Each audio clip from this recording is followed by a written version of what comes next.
Hey everyone, welcome to my coffee table series. Hopefully I give you guys enough tips and tricks that you can build beautiful coffee tables just like this one, just like I did, in a simple workshop without any really complicated tools. I hope you enjoy them.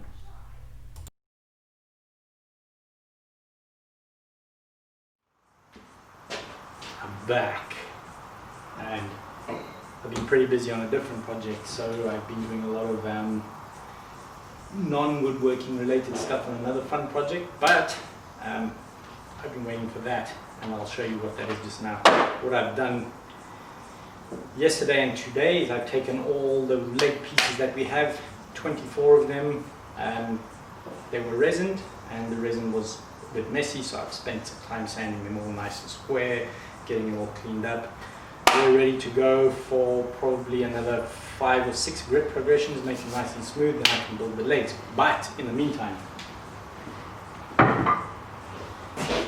here's what I've got.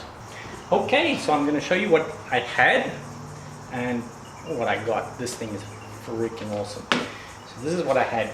This is a router bit from local provider Timbercon, and this is probably the second or the third one I've gone through. It's pretty okay-ish. That's probably my best opinion of it. It's burnt badly. It burns really quickly. It doesn't last long. As you can see, everything's blackened. I've tried sharpening this, doesn't work. So crap.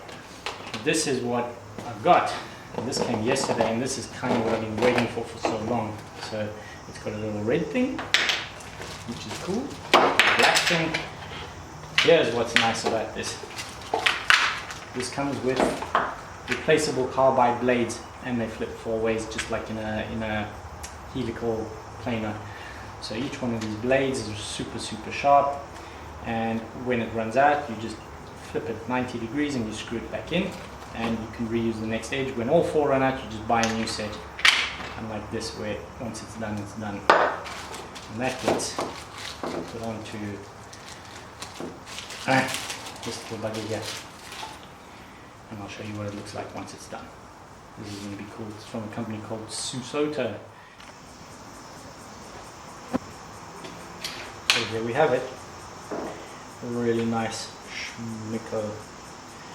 It's super sharp. So here's another little problem that I encountered. There's a little gap here. This whole counter is a little bit warped, and I think what happened is, it's from the resin getting into the mold, and when it cures, it warps up a little bit. I tried a little trick that I learned on one of the YouTube sites, which is you leave this whole thing in the sun for a while till it really warms up, clamp it down to a flat surface, and when it dries up, it should dry level. Unfortunately, it doesn't seem to have worked too well. So what I'm going to do is I'm just going to shim it so that we kind of even out that little warp, half and half, and then I'm just going to flatten it down. I don't want to clamp it down, otherwise when you release the clamping pressure, it's going to warp up again, and then you're going to end up with a crooked table. So the downside of that means, it's going to take a few mil off the thickness of this table, but let's see what happens. Okay, so just showing you guys here what I'm doing. Making sure that the table's in the middle, for one, because when you start routing it and flattening it down, you don't want your router bit to be stuck halfway over the wood or not make it to the end of the wood. So just gluing it down and shimming it up with 1mm spacers, making sure that everything fits nicely.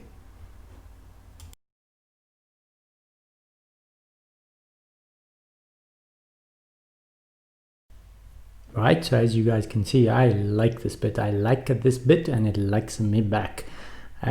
What I'm showing you guys here is really just how I took a few shallow passes just to check that the router bit was working really well, which of course it did. And just to show you the old jig that I was using there, you can see the jig with the aluminium rails. Now, bad thing about that, it bows down in the middle and it left the surface not quite flat. It was a little bit concave. and unfortunately I had to redo it again. In the next couple of clips you'll see the new jig that I built, and the second thing is that beautiful router that I got there packed up shortly afterwards, so I had to revert back to my old Ryobi router, which is not nearly as powerful and really struggles to get through the wood, but unfortunately that is what it is. So I'll show you guys that clip next.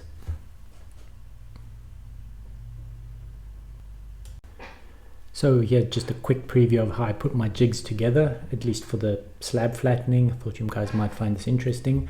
I used 2 rails on the side, and the reason I do that, for one, is just to hold the jig in place. You can see that new jig of mine there, that's got the cast, or at least the steel square beams, and that really holds it steady, so there's no slack. Anyway, the rails, it holds the jig in place forward and backwards, so when I push on it, it really holds it steady. And you can see the black sides. What I've done there is I put some oil wax down, helps it slide nicely as well. What I've just done there as well is put up just clamped up some pieces of wood, because a lot of the shavings tend to shoot out in that direction, and I don't want shavings all over the garage. It's really hard to clean up, especially the resin ones. And what I normally do as well is I put another upright on this side where the clamps are close to the camera, but I didn't want to interfere with the view of the camera, so I left that one out. And that's my setup, I guess. Okay, so the idea is now to find the lowest point in this piece of wood. I've already leveled it off, but this corner and this corner dip down slightly, and I don't like that, so I want to take off probably another mil or 2. So I'm going to find which is the lowest of that and that. I'm going to set the height of the router to that, and hopefully it's not too low that we can get through in one pass. I really don't want to make 2 passes on this. Here's a handy little trick. When you're routing this wood, what will happen, especially if you have good runners and they're well waxed, as you're going through, you're going to get a bit of kick on the router and it's going to move. So you end up doing zigglies and zagglies. So what I do is I step it, clamp it, I do my pass, I release, push it, clamp it, do a pass. You know, you just keep going on till you're the whole way through the board. It's a bit of a pain, but it holds the sled in place so that when it kicks it doesn't wonk around a lot. So this is just a quick show of me routing the table up and down, I guess, just to give an illustration of how long it actually takes to do this stuff. This is sped up 20 times and I've edited most of it out, so just know what you're in for if you're going to do this. It takes hours and hours to flatten these things properly. Okay, all ready for sanding now. I've leveled these all down, I've filled in all the little cracks with resin, but I guess before I get started I want to share a few tips on how to get these slabs actually done. What I've done in the past is I've made quite a few mistakes. The first thing I did when I made my big dining room table was I just put raw slabs down, I put resin on top of that, then I tried to level it. Big mistake, because you're dealing with really warped, uneven wood, you waste a lot of resin. For these, I did something different. I first leveled them right down and flattened them and got them to the thickness I wanted them. Then I poured resin, and the mistake there was, at least on these 2 pieces, after I poured resin, it warped again slightly, so either the resin curing or maybe the recent flattening of the boards caused them to buckle again, and I had to take off even more to try and get them flat. So this one didn't buckle as much, and you can see this is how thick I actually wanted them. Because these buckled a little bit after the resin was poured, I had to bring them down again. It wastes time, it wastes effort, and it doesn't give you that chunky look that you want. So my recommendation, and what I'm going to try the next time, get your raw slabs, make sure they're flat and level, but make sure they're thicker than you actually want them to be. Then you pour your resin, and if it buckles anymore, you can actually bring it down to the thickness that you want. If it doesn't buckle, hey, you have a really thick table, you can bring it down anyway, or you can leave it nice and chunky. That's my tip.